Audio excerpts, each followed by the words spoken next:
And so I thought really just in conclusion, what I would like to do is just return again to all of your papers and just briefly remind us of all of the absolutely wonderful things that we've heard today.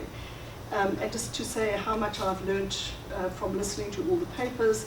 So Anna Zalek took us to the seabed and made us, you can never think again about the seabed in the same way. Catherine Anderson, gave us this wonderful way, really, of an incredible rich set of underwater methods. And I particularly took away the idea of trying to think about the water column as a particular method that I think would be interesting to use in literature.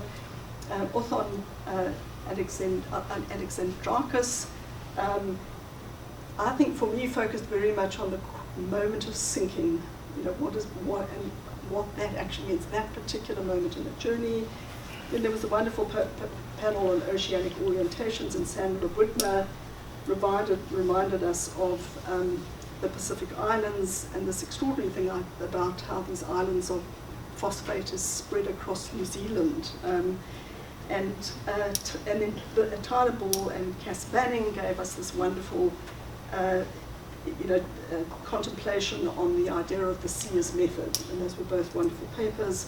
And then we had this incredibly powerful paper on crossings with Andrea Davis's incredibly wonderful reading of those two novels.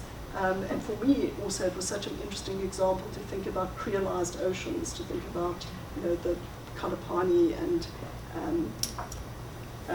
the Atlantic, Ronaldo Walcott's superb performance, your wonderfully rich insights into the black eulogies of the sea, and that is an absolutely global formation. To Andrea Medovarsky's very deep philosophical contemplation on the epistemic ruptures and the radical realignments that the Middle Passage maintains.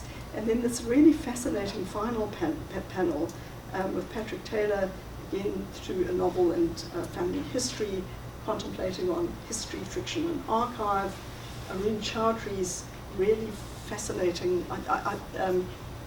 paper, which I found so interesting in terms of these regulatory regimes, most of which I think grow up on the colonial maritime frontier. So the paper, in fact, was possibly more maritime than you thought. And then finally, Yutaka Yoshida's just fantastic paper, which really made one rearrange one's sense of the world and the kinds of meridians that could grow up. Okay, thank you very much.